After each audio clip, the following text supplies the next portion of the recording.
Hello my dear students, कैसे हैं tenth वालों। आशा करता हूँ आप सब स्वस्थ होंगे, मस्त होंगे, घर पे खूब बढ़िया से एंजॉय कर रहे होंगे। मेरा नाम है शिवम अग्रवाल और मैं स्वागत करता हूँ आपके अपने यूट्यूब चैनल केमिस्ट्री गुरुजी क्लासेस पर। तो देखिए टेंथ वालों, आज से आपके लेक्चर हम स्टार्ट करने जा रहे हैं इस चैनल पर। बिल्कुल बढ़िया तरीके से केमिस्ट्री पढ़ने वाले हैं। जैसे कि आपको पता है कि टेंथ क्लास आपका बहुत इंपॉर्टेंट हो जाता है, बहुत इंपॉर्टेंट ईयर हो जाता है, क्योंकि ये बोर्ड एग्ज़ाम का ईयर है। और आपको पता है कि इस ईयर को आगे आपके फ्यूचर में कितने मायने मिलने वाले हैं, कितनी इंपॉर्टेंस है इसकी, और हर जगह आपकी टेंथ की मार्कशीट लगती है। देखिए वैसे तो इस चैनल पर मैं आपको सिर्फ केमिस्ट्री पढ़ाने वाला हूँ, फिर भी आपकी जानकारी के लिए बता दूँ कि केमिस्ट्री बहुत ज़्यादा इंपॉर्टेंट हो जाता है टेंथ की मार्कशीट में चार चांद लगाने के लिए। आप कहेंगे कि सर ऐसा क्यों है, क्योंकि केमिस्ट्री तो छोटा सा पोर्शन है, तो आपने ऐसा कैसे कह दिया। तो बच्चों बात ये है कि केमिस्ट्री भले से ही बहुत थोड़ा सा कम पोर्शन रखता हो। मान लीजिए साइंस है मेरा, साइंस में 3 सब्जेक्ट होते हैं, फिजिक्स, केमिस्ट्री और बायो। तो केमिस्ट्री का सिर्फ 1/3 पोर्शन है, छोटा सा पोर्शन है। चलो मैंने माना छोटा सा पोर्शन है, लेकिन मार्क्स तो आपको काफ़ी सारे दे के जा रहा है। तो केमिस्ट्री में चार चांद लग रहे हैं, नहीं लग रहे हैं केमिस्ट्री के मार्क्स। अगर केमिस्ट्री में वहीं आपकी केमिस्ट्री में आप कमज़ोर रहे, तो फिर केमिस्ट्री में अगर मार्क्स स्कोर नहीं कर पाए तो आपके साइंस में तो मार्क्स डाउन हो जाएंगे, जिसकी वजह से आपकी ऑल अराउंड ओवरऑल परसेंटेज आपकी डाउन हो जाएगी। तो केमिस्ट्री में बिल्कुल भी मार्क्स नहीं छोड़ने हैं। और ये मैं आपको बिल्कुल इसलिए बता रहा हूँ कि केमिस्ट्री एक ऐसा सब्जेक्ट है जिसमें कि full out of full marks आपको मिल जाएंगे। और मैं ये आपको दावे के साथ कह सकता हूँ, गारंटी के साथ कह सकता हूँ, सिर्फ मेरे ही लेक्चर आप फॉलो करेंगे केमिस्ट्री के लिए। बाकी कोई रेफरेंस बुक नहीं, कोई एनसीईआरटी नहीं, कुछ नहीं, सिर्फ लेक्चर्स को फॉलो करिए। मैं आपको नोट्स प्रोवाइड कराऊंगा पीडीएफ फॉर्म में, उनको फॉलो कीजिए, आपके full out of full marks बिल्कुल आ जाएंगे। इस बात की मैं गारंटी लेता हूँ। आप कहेंगे सर आप नोट्स कैसे प्रोवाइड कराएंगे।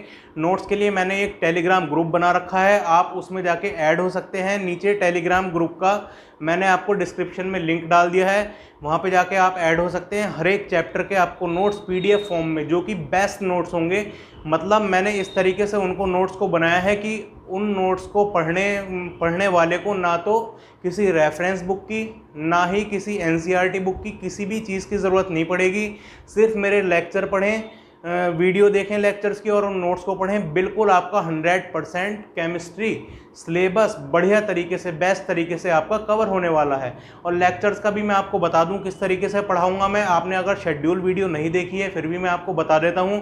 आपके वीकली 2 लेक्चर्स आया करेंगे, वीकली आपके 2 लेक्चर्स आया करेंगे। थर्सडे फ्राइडे आपके लेक्चर्स आया करेंगे, और 2 लेक्चर्स में ही यकीन मानिए आपका 4 महीने में मैं बिल्कुल पूरा सिलेबस विद क्वेश्चन प्रैक्टिस आपको कराने वाला हूं। क्वेश्चन प्रैक्टिस का मतलब ये है कि जितने भी, देखिए थ्योरी तो आपको पढ़ाऊंगा ही पढ़ाऊंगा, कि कॉन्सेप्ट समझाऊंगा सारे, और उसके बाद जो हमारे एनसीईआरटी में इंटेक्स क्वेश्चन दे रखे हैं उसकी क्वेश्चन, एक एक क्वेश्चन की प्रैक्टिस हम करने वाले हैं।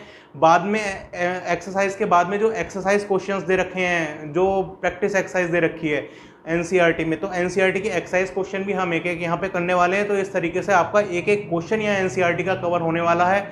और यकीन मानिए 10th क्लास में केमिस्ट्री में खासकर एनसीईआरटी से बाहर आपका 0% भी नहीं जाने वाला। बिल्कुल 100% आपका एनसीईआरटी से आने वाला है। और एनसीईआरटी को बहुत बढ़िया तरीके से, बेस्ट तरीके से आपको हम फॉलो करेंगे इस चैनल पर, और एक एक कॉन्सेप्ट आपको बढ़िया तरीके से समझाएंगे। बेसिक टू एडवांस आपको यहाँ पे समझाया जाएगा, जिससे आपको बाद में कोई प्रॉब्लम ना पड़े। इवन आपको इस तरीके से आपका बेस तैयार कर दिया जाएगा केमिस्ट्री में कि आप बाद में 11th-12th की केमिस्ट्री अगर पीसीएम लेते हैं तो उसमें भी आपको किसी तरीके की कोई प्रॉब्लम नहीं पड़ने वाली है। तो देखिए इसमें आपके वीकली 2 लेक्चर्स होंगे, और आपका 3 to 4 मंथ में आपका बिल्कुल केमिस्ट्री का सिलेबस कवर करा दिया जाएगा। अगस्त, सितंबर, अक्टूबर, नवंबर तक, नवंबर लास्ट तक आपका, चलिए दिसंबर तक मान लीजिए, दिसंबर तक आपका सिलेबस कवर करा दिया जाएगा। उसके बाद हम क्या करेंगे, जो हमारे पास बोर्ड एग्जाम से पहले के टाइम बच गया, 3 महीने बचे हुए हैं या 2 महीने, उसमें क्या करेंगे, हम सिर्फ प्रैक्टिस करेंगे। जो हमारे प्रीवियस ईयर क्वेश्चन है उसकी प्रैक्टिस करेंगे, जो हमारे रिफ्रेशर के क्वेश्चन है उसकी, जो मेन इंपॉर्टेंट क्वेश्चन है उनकी प्रैक्टिस करेंगे। और हम किसकी प्रैक्टिस करेंगे, जो हमारे important exam point of view से इंपॉर्टेंट क्वेश्चन है उनकी प्रैक्टिस करेंगे। सैम्पल पेपर भी सॉल्व करेंगे हम। तो इसी तरीके से मैं आपको लेके चलूँगा कि आपकी बिल्कुल केमिस्ट्री में आप बिल्कुल परफेक्ट हो जाएं, आपके 100% मार्क्स आए केमिस्ट्री में, एक नंबर कटने की भी आपकी गुंजाइश नहीं छोड़ने वाला मैं।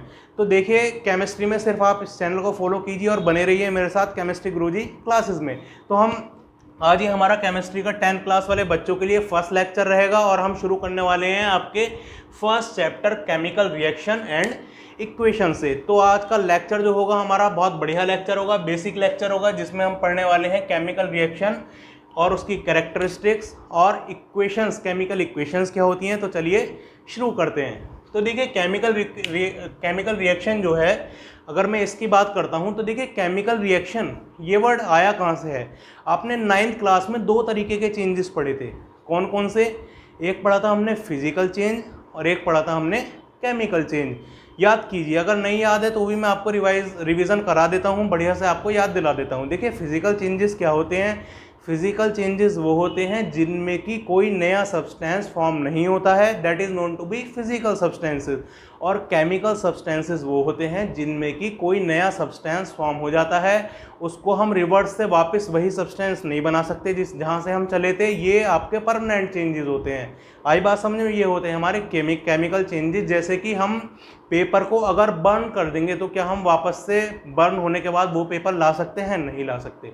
अगर एक बार लोहे पर हमारे आयरन पे जंग लग गया तो जंग लगा हुआ पार्ट क्या वापस से आयरन बना सकते हैं? नहीं बना सकते।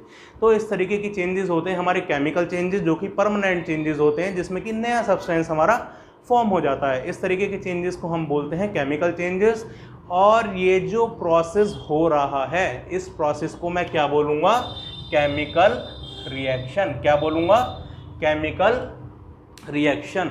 तो केमिकल रिएक्शन की परफेक्ट डेफिनेशन क्या हो जाएगी? परफेक्ट डेफिनेशन हो जाएगी chemical reactions are those reaction in which new substance are formed with new properties is known to be a chemical reaction. इसका एग्जाम्पल मैं बता देता हूं। इसका एग्जाम्पल है आपका बर्निंग ऑफ मैग्नीशियम। मैग्नीशियम का सिंबल होता है हमारा Mg, मैग्नीशियम रिबन। एक हमारा मैग्नीशियम का रिबन होता है, अगर उसको हम बर्न करते हैं तो हमारा क्या बन जाता है? Magnesium oxide. इसको आप इस तरीके से सोच सकते हैं, जैसे हमारी दिवाली पे जो पटाखे होते हैं उनमें फुलझड़ी होती है। फुलझड़ी के जैसा ही एक होता है हमारा हंटर। हंटर में बारूद होता है ना, लंबा सा होता है हंटर, उसको हम जलाते हैं। तो इसी तरीके से मैग्नीशियम का बना हुआ हमारा रिबन होता है। अगर उसको हम बर्न करते हैं तो वो हमारे एयर की प्रेजेंस में बर्न हो रहा है, और एयर में क्या प्रेजेंट होती है? ऑक्सीजन प्रेजेंट होती है। तो मैग्नीशियम रिबन मतलब मैग्नीशियम, और एयर में मतलब ऑक्सीजन। मैग्नीशियम और ऑक्सीजन आपस में रिएक्ट करते हैं और क्या बनाते हैं? नया सब्सटेंस मैग्नीशियम ऑक्साइड, जो कि वाइट कलर का पाउडर होता है। इसकी इक्वेशन मैं आपको बता देता हूँ क्या हो जाएगी इसकी इक्वेशन। मैग्नीशियम रिबन मतलब मैग्नीशियम, और एयर में बर्न कर रहे हैं मतलब O2। क्या बन जाएगा हमारा? अगर मान लो मैं इसको हाफ O2 ले रहा हूँ, बैलेंसिंग द इक्वेशन आपको मैं बाद में सिखाऊंगा। तो अगर मैं इसको हाफ O2 ले रहा हूँ तो क्या बन जाएगा हमारा? MgO। क्या बन गया है हमारा? मैग्नीशियम ऑक्साइड, जो कि एक वाइट कलर का पाउडर होता है। कैसा होता है हमारा? वाइट कलर का हमारा ये पाउडर होता है। तो इस तरीके की रिएक्शन को हम बोलते हैं केमिकल रिएक्शन। अब देखिए, अगर ये हमारा एक बार मैग्नीशियम ऑक्साइड बन गया, वाइट कलर का पाउडर बन गया, तो वापस से हम इसको मैग्नीशियम रिबन में कन्वर्ट नहीं कर सकते। ये एक हमारा केमिकल चेंज हो गया, और इस प्रोसेस को हम क्या बोलेंगे? Chemical reaction. तो देखिए, इस जो हमारी केमिकल रिएक्शन है वो हम डेली लाइफ से भी रिलेट कर सकते हैं। जैसे कि हमारा कर्ड बनता है मिल्क से। जो एक बार हमारा कर्ड बन गया मिल्क से, तो एक बार कर्ड बन गया, फिर हम वापस से कर्ड से मिल्क नहीं बना सकते। ऐसे ही हमारा डाइजेशन ऑफ फूड, जो फूड हमारा डाइजेस्ट हो गया तो हो गया, वापस से रिवर्स नहीं हो सकता वो ओरिजिनल पोजीशन में। इस तरीके से कुकिंग ऑफ फूड, हमारा एक बार कुक हो गया फूड तो कुक हो गया, वापस से उसको वेजिटेबल में कन्वर्ट नहीं कर सकते। तो इसी तरीके से हमारे बहुत सारे एग्जाम्पल हो सकते हैं जिनको हम डेली लाइफ से रिलेट कर सकते हैं अपनी केमिकल रिएक्शन को समझने के लिए। सिर्फ आपको इतना समझना है कि केमिकल रिएक्शन हो रही है मतलब न्यू सब्सटेंस कोई फॉर्म हो रहा है, जो कि परमानेंट सब्सटेंस है, वो रिवर्स नहीं जा सकता, और एक केमिकल चेंज हो रहा है। इस प्रोसेस को क्या बोलेंगे हम? Chemical reaction.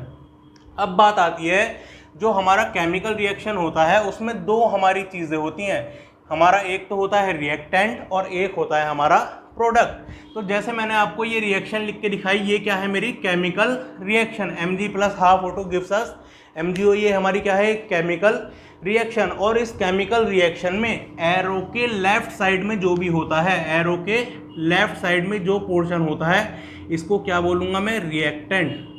क्या बोलूँगा मैं, रिएक्टेंट। और जो हमारा एरो के राइट साइड में जितना भी पोर्शन होता है उसको क्या बोलूँगा मैं, प्रोडक्ट।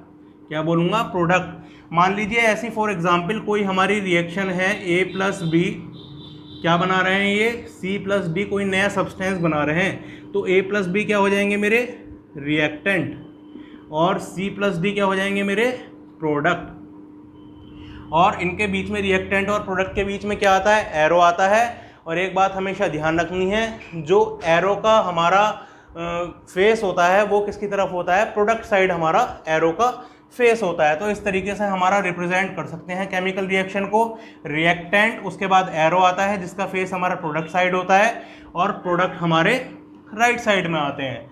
तो इस तरीके से हमारी ये थी केमिकल रिएक्शन का बिल्कुल बेसिक। अब आगे हम बात करते हैं कैरेक्टरिस्टिक्स ऑफ केमिकल रिएक्शन, मतलब केमिकल रिएक्शन की हमारी क्या कैरेक्टरिस्टिक्स होती हैं, किस तरीके से हम पहचानेंगे कि ये हमारी केमिकल रिएक्शन होती है। मतलब कुछ हमारी ऑब्जर्वेबल टर्म्स होती हैं जिससे हम पता करेंगे कि इसमें हमारी केमिकल रिएक्शन हो रही है, और हम कह सकते हैं कि इस कैरेक्टरिस्टिक्स की वजह से ये केमिकल रिएक्शन हमारी हो रही है। तो जैसे कि पहली कैरेक्टरिस्टिक है हमारी इवोल्यूशन ऑफ गैस, मतलब कोई भी अगर केमिकल रिएक्शन हो रही होगी तो अगर उसमें कोई गैस इवॉल्व हो रही होगी तो उस रिएक्शन को क्या बोलेंगे हम, केमिकल रिएक्शन। मान लीजिए कोई रिएक्शन अकर कर रही है और उसमें कोई गैस इवॉल्व हो गई तो उस रिएक्शन को क्या बोलेंगे हम, केमिकल रिएक्शन। कैसे, जैसे कि हमारा सोडियम कार्बोनेट होता है, सोडियम कार्बोनेट में अगर हम कोई एसिड डाल दें जैसे कि हमारा हाइड्रोक्लोरिक एसिड, तो उसमें से क्या होने लगता है, हमारे बुलबुले उठने लगते हैं, जिसको बोलते हैं हम ब्रिस्क एफर्वेसेंस। क्या बोलते हैं, ब्रिस्क एफर्वेसेंस। तो अगर हम सोडियम कार्बोनेट में हम एसिड डाल दें लाइक हाइड्रोक्लोरिक एसिड, तो हमारी उसमें ब्रिस्क एफर्वेसेंस आने लगेंगी। और वो ब्रिस्क एफर्वेसेंस बुलबुले किस कारण उठेंगे, किस रीज़न से उठेंगे, क्योंकि उसमें से क्या इवॉल्व हो रही है, कार्बन डाइऑक्साइड गैस निकल रही है, इसकी वजह से उसमें बुलबुले आ रहे हैं, ब्रिस्क एफर्वेसेंस आ रही है। तो भाई कार्बन डाइऑक्साइड गैस इवॉल्व हो रही है, इसका मतलब ये है कि किसी गैस का इवोल्यूशन हुआ वहाँ से। तो हमारा कौन सा चेंज कहलाएगा, ये केमिकल चेंज, और इस प्रोसेस को क्या बोलेंगे, केमिकल रिएक्शन। तो हमारा अगर इवोल्यूशन ऑफ गैस अगर किसी रिएक्शन में हो रही है तो उस रिएक्शन को क्या कह देंगे हम, कि ये हमारी केमिकल रिएक्शन है। सोडियम कार्बोनेट का फॉर्मूला क्या होता है हमारा, सोडियम कार्बोनेट का फॉर्मूला होता है Na2CO3। हाइड्रोक्लोरिक एसिड का फॉर्मूला होता है, हाइड्रो मतलब हाइड्रोजन, क्लोरिक एसिड मतलब Cl, हाइड्रोजन और क्लोरीन से मिलकर बनता है हमारा हाइड्रोक्लोरिक एसिड। तो इस तरीके से हमारी क्या इवॉल्व होती है, हमारी कार्बन डाइऑक्साइड गैस, मतलब CO2, कार्बन डाइऑक्साइड। तो इस तरीके से हमारी कार्बन डाइऑक्साइड गैस इवॉल्व होती है। फिर सेकंड ऑब्जर्वेबल प्रॉपर्टी हमारी क्या है जिससे पता लगेगा कि हमें ये केमिकल रिएक्शन है, वो है हमारी फॉर्मेशन ऑफ प्रेसिपिटेट। मतलब किसी भी प्रेसिपिटेट का अगर फॉर्मेशन हो जाए। अब आप कहेंगे कि सर प्रेसिपिटेट क्या है, ये प्रेसिपिटेट होता है मेरा वाटर इनसॉल्युबल सब्सटेंस, मतलब ऐसा कोई सब्सटेंस बन जाए जो कि हमारा वाटर में इनसॉल्युबल हो, मतलब वाटर में वो सॉल्युबल ना हो, घुले ना वाटर में, ऐसा कोई सब्सटेंस बन जाए तो उसको हम क्या बोलेंगे, प्रेसिपिटेट। जैसे कि पानी में अगर हम क्ले को मिलाएं तो क्ले हमारा पानी में मिलने वाला थोड़ी है, तो वो हमारा अगर उसको चलनी से हम छानेंगे, किसी भी फिल्टर जो इंस्ट्रूमेंट है उससे हम छानेंगे, तो हमारा वो जो फिल्ट्रेट है वो हमारा नीचे थोड़ी आएगा, ऊपर ही रह जाएगा रेसिड्यू की फॉर्म में। तो जो हमारा इस तरीके की चीज़ होती है, वाटर इंसॉल्युबल चीज़ जो होती है, इंसॉल्युबल सब्सटेंस जो होता है वाटर में इंसॉल्युबल जो होता है, उसको हम क्या बोलते हैं, प्रेसिपिटेट। अगर रिएक्शन में हमारा किसी भी तरीके का प्रेसिपिटेट फॉर्म हो रहा है तो वहाँ पर कोई ना कोई केमिकल रिएक्शन अकर हुई है। जैसे कि अगर हम क्या है हमारा बेरियम क्लोराइड को अगर हम सल्फ्यूरिक एसिड के साथ मिक्स कर दें, बेरियम क्लोराइड का फॉर्मूला क्या होता है, बेरियम मतलब Ba और क्लोरीन मतलब Cl, बेरियम क्लोराइड का फॉर्मूला होता है मेरा BaCl2। क्या होता है BaCl2 और किसके साथ मिक्स कर रहे हैं, सल्फ्यूरिक एसिड के साथ। सल्फ्यूरिक एसिड का फॉर्मूला होता है, ये याद रखना है आपको, H2SO4। ये छोटे छोटे फॉर्मूले जो आपको बता के चल रहा हूँ ना मैं, ये अलग एक आप पेयर बना सकते हैं, उस पर लिख सकते हैं कि हमारा सोडियम कार्बोनेट का फॉर्मूला ये है, हाइड्रोजन क्लोराइड का ये है, कार्बन डाइऑक्साइड का हमारा ये है, मैग्नीशियम का ये है, ऑक्सीजन का ये है, बेरियम क्लोराइड का ये, सल्फ्यूरिक एसिड का ये। इस तरीके से आपको एक जगह फॉर्मूले हो जाएंगे और बार बार उसको रिवाइज करना है तो बिल्कुल आपके टिप्स पे हो जाएंगे फॉर्मूले। बिल्कुल डरने की ज़रूरत नहीं है, सिर्फ केमिस्ट्री प्रैक्टिस का खेल है। अगर आप प्रैक्टिस करेंगे तो बिल्कुल आपकी केमिस्ट्री 100% ऐसे मास्टर बन जाएंगे आप केमिस्ट्री को, और झट से उड़ा दिया करेंगे केमिस्ट्री का क्वेश्चन आते साथ ही। तो देखिए क्या करा था आपको, फॉर्मेशन ऑफ प्रेसिपिटेट। प्रेसिपिटेट कैसे फॉर्म होता है, बेरियम क्लोराइड का जो सॉल्यूशन है, बेरियम क्लोराइड को अगर मैं सल्फ्यूरिक एसिड के साथ मिक्स करता हूं तो एक वाइट कलर का प्रेसिपिटेट बनता है। किस कलर का प्रेसिपिटेट बनता है, वाइट कलर का प्रेसिपिटेट बनता है। मतलब BaSO4 हमारा बन जाएगा, BaSO4 और हमारा 2HCl, ये हो गए हमारे रिएक्टेंट, ये हो गए हमारे प्रोडक्ट। ये हमारा क्या है, BaSO4, ये है हमारा वाइट प्रेसिपिटेट। प्रेसिपिटेट को शॉर्ट में हम PPT भी लिख सकते हैं। तो BaSO4 हमारा वाइट कलर का प्रेसिपिटेट बनना है। इसका मतलब क्या है, जब प्रेसिपिटेट बनना है तो इसका मतलब हमारी केमिकल रिएक्शन वहाँ पर अकर हुई है। फिर तीसरा आता है, अगर हमारा कलर चेंज हो जाए, किसी रिएक्शन होने के बाद अगर कलर चेंज हो जाए, मतलब कुछ पहले कुछ कलर था बाद में कुछ कलर हो गया, तो वहाँ पे भी हमारी केमिकल रिएक्शन हो रही है, ऐसा हम कह सकते हैं। कैसे, जैसे कि हमारा पोटेशियम डाइक्रोमेट होता है। क्या होता है, पोटेशियम डाइक्रोमेट। अगर हम पोटेशियम डाइक्रोमेट में सल्फर डाइऑक्साइड मिक्स कर दें, क्या मिक्स कर दें, सल्फर डाइऑक्साइड। क्या फॉर्मूला होता है सल्फर डाइऑक्साइड का, SO2, और पोटेशियम डाइक्रोमेट K2Cr2O4।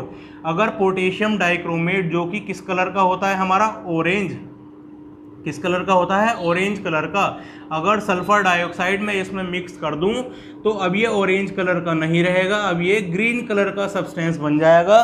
तो देखिए ऑरेंज से हमारा किस कलर में चेंज हो गया, ग्रीन कलर में चेंज हो गया। कलर में चेंज आया कि नहीं, कलर में चेंज आया। इसका मतलब ये है जब कलर में चेंज आ रहा है हमारा, तो हमारी कुछ ना कुछ केमिकल रिएक्शन वहाँ पर अकर हो रही है। तो ये थी हमारी तीसरी कैरेक्टरिस्टिक्स। अब जो हमारी फोर्थ कैरेक्टरिस्टिक आएगी वो आती है हमारी चेंज इन टेम्परेचर से। किससे आती है, चेंज इन टेम्परेचर से। चेंज इन टेम्परेचर से मतलब उसका टेम्परेचर बढ़ जाता है या कम हो जाता है। जैसे कि हमारा होता है क्विक लाइम। क्विक लाइम क्या होता है, चूना। एक चूना होता है ना हमारा वाइट कलर का, जो मतलब जैसे कोई फंक्शन वगैरह होता है तो साइड में लाइन खिंच जाती है उसकी, वाइट कलर का जो पाउडरी सब्सटेंस होता है, सड़कों पे लाइन खिंच जाती है उसकी। कोई भी फंक्शन होता है, शादी होती है या कोई भी स्पेशल ओकेजन होता है, चूने की हम लाइन खिंचवा देते हैं, तो वाइट कलर का वो होता है चूना। या फिर उसकी पुताई भी करवाते हैं, मतलब पेंट वगैरह भी के लिए भी यूज़ करते हैं। तो अगर हम क्विक लाइम जो कि चूना होता है, उसका फॉर्मूला होता है हमारा क्विक लाइम CaO। क्या होता है, CaO मतलब कैल्शियम ऑक्साइड। अगर इसको हम वाटर के साथ डिज़ोल्व करें, किसके साथ मिक्स करें, वाटर के साथ मिक्स करें, तो ये हमारी बहुत ज़्यादा हीट प्रोड्यूस करता है, एकदम से गर्म हो जाता है, हीट प्रोड्यूस करता है बहुत ज़्यादा अमाउंट में। और क्या बना लेता है हमारा क्विक लाइम, ये क्या है, क्विक लाइम, क्विक लाइम। और यहाँ पे हीट प्रोड्यूस करने के बाद क्या बना लेता है, स्लेक्ड लाइम। CaOH का होल ट्वाइस क्या है हमारा, स्लेक्ड लाइम। क्या है हमारा, स्लेक्ड लाइम। और क्या प्रोड्यूस करेगा, हीट प्रोड्यूस करेगा। हीट प्रोड्यूस करेगा इसका मतलब टेम्परेचर बढ़ेगा, राइज होगा। और rise in temperature, change in temperature हो रहा है तो हमारी रिएक्शन हो रही है, केमिकल रिएक्शन हो रही है, ये हम कह सकते हैं। तो चेंज इन टेम्परेचर से भी हमारा क्या हो जाता है, केमिकल रिएक्शन अकर हो जाती है। उसके बाद आती है लास्ट हमारा 5th point, change in state. अगर किसी सब्सटेंस की स्टेट चेंज हो रही है तो उसमें भी हम कहेंगे कि हमारी केमिकल रिएक्शन हो रही है। कैसे, मोमबत्ती है भाई, कैंडल है, कैंडल को हम जला रहे हैं तो मोमबत्ती पिघलती है, नहीं पिघलती है, और कुछ हमारा वेपर्स बन के भी निकलता है। क्या निकलती है, कार्बन डाइऑक्साइड। तो अगर हम मोमबत्ती को जलाते हैं तो वो लिक्विड फॉर्म, पहले हमारी सॉलिड फॉर्म में थी मोमबत्ती, और फिर हमारी पिघलती है, लिक्विड फॉर्म में चेंज होती है, और कुछ हमारी वेपर्स बनती हैं तो गैसियस फॉर्म में भी चेंज होती है। तो सॉलिड से हमारी लिक्विड भी बन रही है, गैस भी बन रही है, और हमारा चेंज इन स्टेट हो रहा है तो इसका मतलब उसमें केमिकल रिएक्शन अकर हो रही है, वो केमिकल चेंज है और उस रिएक्शन को क्या बोलेंगे हम, केमिकल रिएक्शन। इतनी बात आई समझ में। तो 5 आपको कैरेक्टरिस्टिक बताई। अगर गैस इवॉल्व हो रही है तो भी केमिकल रिएक्शन, प्रेसिपिटेट फॉर्म हो रहा है तो भी केमिकल रिएक्शन, कलर चेंज हो रहा है तो भी केमिकल रिएक्शन उसको बोल देंगे, टेम्परेचर अगर चेंज हो रहा है तो भी केमिकल रिएक्शन उसको बोल देंगे, अगर स्टेट चेंज हो रही है उसकी तो भी केमिकल रिएक्शन बोल देंगे। कितनी तरह की स्टेट होती हैं, सॉलिड, लिक्विड, गैस, 3 तरह की आपकी फिजिकल स्टेट होती हैं। अब अगर मैं बात करूं केमिकल इक्वेशन की, अच्छा जो हमारा ये केमिकल रिएक्शन होती है, केमिकल रिएक्शन में एक बात ध्यान रखेंगे, सिर्फ एटम का अरेंजमेंट होता है, एटम्स अरेंज होते हैं। ऐसा नहीं कि कोई बाहर से एटम आके ऐड हो जाएगा या उसमें से एटम निकल के बाहर चला जाएगा। एटम तो उतने ही रहने हैं, लेकिन एटम्स क्या हो जाएंगे, रीअरेंज हो जाएंगे। कैसे, जैसे कि हमारा ये BaCl2 H2SO4 है, तो बैरियर जितना एक है हमारा, Ba कितना है, एक है, तो एक ही हमारा ये रहेगा। Cl कितने हैं, 2 हैं, 2 हमारे एक Cl और 2 से मल्टीप्लाई करी मतलब 2 Cl। जितने हाइड्रोजन है उतने हाइड्रोजन रहेंगे, जितने सल्फर हैं उतने, और जितनी ऑक्सीजन है उतनी हमारे ऑक्सीजन प्रोडक्ट में रहेगी। ऐसा नहीं होगा कभी भी रिएक्शन में कि बाहर से कोई हमारा एटम ऐड हो जाए, एलिमेंट ऐड हो जाए, या फिर रिएक्शन में से कोई निकल के बाहर हो जाए, तो ऐसा कभी नहीं होगा। सिर्फ एटम का रीअरेंजमेंट होगा। जैसे हमारा SO4 इसके साथ था H2 के साथ पहले, अब SO4 किसके साथ आ गया, Ba के साथ। तो हमारे एटम या कंपाउंड अरेंज ही तो हो रहे हैं, ये रीअरेंज ही तो हो रहे हैं, कोई एडिशन तो नहीं हो रहा है एक्स्ट्रा। तो ये बात हमेशा ध्यान रखेंगे कि केमिकल रिएक्शन में कोई एक्स्ट्रा एडिशन या रिमूवल नहीं होता है। उसके बाद बात करते हैं हम केमिकल इक्वेशन की। केमिकल इक्वेशन क्या होती है, केमिकल इक्वेशन यही होती है जो मैंने आपको यहाँ पे लिख के दिखाई है। मतलब किसी भी रिएक्शन को रिप्रेजेंट करने का मेथड, मतलब किसी भी रिएक्शन को हम कैसे रिप्रेजेंट कर सकते हैं, वो होगी उसकी केमिकल इक्वेशन। अब केमिकल इक्वेशन 2 टाइप से होती है, हम 2 टाइप से रिप्रेजेंट कर सकते हैं। एक होती है हमारी वर्ड इक्वेशन, मतलब वर्ड लिख दो उसके, और दूसरी होती है हमारी सिंबल या फार्मूला इक्वेशन, मतलब सिंबल या फार्मूला लिख दो। यहाँ पे जो मैंने लिखी हैं ये आपकी सिंबल और फार्मूला इक्वेशन लिखी हैं। आपको वर्ड इक्वेशन मैं बता देता हूँ। वर्ड इक्वेशन क्या होती हैं, जैसे कि हमारा जिंक रिएक्ट कर रहा है किसके साथ, सल्फ्यूरिक एसिड के साथ। जिंक क्या होता है, Zn, और सल्फ्यूरिक एसिड क्या होता है, H2SO4। यहाँ मैंने आपको यहाँ पे भी बताया था सल्फ्यूरिक एसिड ये होता है। तो अगर मेरा जिंक सल्फ्यूरिक एसिड के साथ रिएक्ट कर रहा है और क्या बना रहा है, जिंक सल्फेट और हाइड्रोजन गैस, तो वर्ड इक्वेशन में कैसे लिखूंगा, मतलब वर्ड लिख दूंगा कैसे, जिंक प्लस सल्फ्यूरिक एसिड, और ये बना क्या रहा है, ये हमारा बना रहा है जिंक सल्फेट प्लस हाइड्रोजन। तो ये बना रहा है हमारा जिंक और सल्फ्यूरिक एसिड ऐड होके क्या बना रहा है, जिंक सल्फेट और हाइड्रोजन गैस मेरी ये बना रहा है। तो इस तरीके की इक्वेशन को हम बोलेंगे वर्ड इक्वेशन, क्योंकि हमने इसको वर्ड्स में रिप्रेजेंट किया है, वर्ड लिखे हैं। लेकिन अगर मैं बात करूं जो कि हमारी केमिस्ट्री में लिखी जाती है मेनली, वो होती है हमारी फॉर्मूला इक्वेशन या फिर सिंबल इक्वेशन इसको बोल सकते हैं। जैसे कि हमारी दूसरी तरह की क्या हो जाएगी, जिंक का हमारा क्या हो जाएगा सिंबल Zn, सल्फ्यूरिक एसिड का हमारा क्या हो जाएगा H2SO4, और हमारा जिंक सल्फेट मतलब ZnSO4, और हाइड्रोजन गैस मतलब H2। तो इस तरीके की इक्वेशन हमारी किससे, फॉर्मूला से या फिर सिंबल से रिप्रेजेंट हुई है। तो इस तरीके की इक्वेशन को क्या बोलेंगे हम, इक्वेशन ऑफ फॉर्मूला और सिंबल। तो 2 तरीके से हम इसको रिप्रेजेंट कर सकते हैं, ये आपकी इंपॉर्टेंट है, इस तरीके से आपको रिप्रेजेंट करना है। आज के लेक्चर के लिए सिर्फ इतना ही आई थिंक।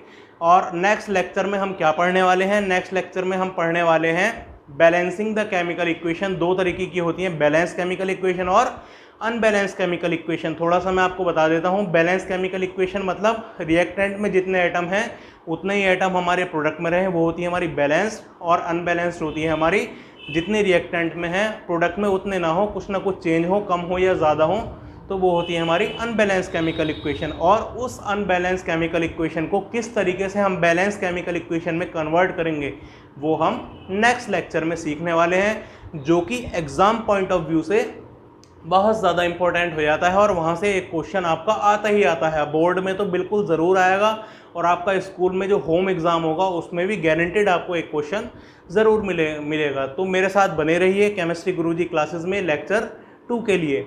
आशा करता हूँ आपको ये लेक्चर बहुत बढ़िया तरीके से, बहुत अच्छी तरीके से समझ में आया होगा। केमिस्ट्री से डरना नहीं है, बिल्कुल इसको डेली लाइफ से रिलेट करके चलना है। हमारे सब कुछ केमिस्ट्री जो है बिल्कुल हमारे डेली लाइफ से जुड़ी हुई है। एक एक चीज़, पानी तक जो पीते हैं हम वो भी हमारा केमिस्ट्री है। क्या होता है उसका फॉर्मूला? H2O होता है। कुछ भी चीज़ है वो हमारी केमिस्ट्री से जुड़ी हुई है। प्लास्टिक हुआ, पॉलीथीन हुआ, वो सब हमारी केमिस्ट्री से ऐड है। तो केमिस्ट्री से डरना नहीं है, भागना नहीं है, डेली लाइफ से रिलेट करके चलो। बिल्कुल केमिस्ट्री आपकी फ्रेंड बन जाएगी और ऐसी फ्रेंड बनेगी कि आप बिल्कुल केमिस्ट्री ही पढ़ोगे और सारे सब्जेक्ट को इग्नोर मारोगे। ऐसा नहीं कहता कि इग्नोर करना है केमिस्ट्री, लेकिन मैं ये कहना चाहता हूँ कि आप अगर केमिस्ट्री से दोस्ती करोगे तो आपका इंटरेस्ट डेवलप हो जाएगा। यकीन मानिए केमिस्ट्री बहुत बढ़िया सब्जेक्ट है। तो आज के लेक्चर के लिए सिर्फ इतना ही। आपके अच्छे स्वास्थ्य की कामना करता हूँ। Thank you so much for watching. Happy learning.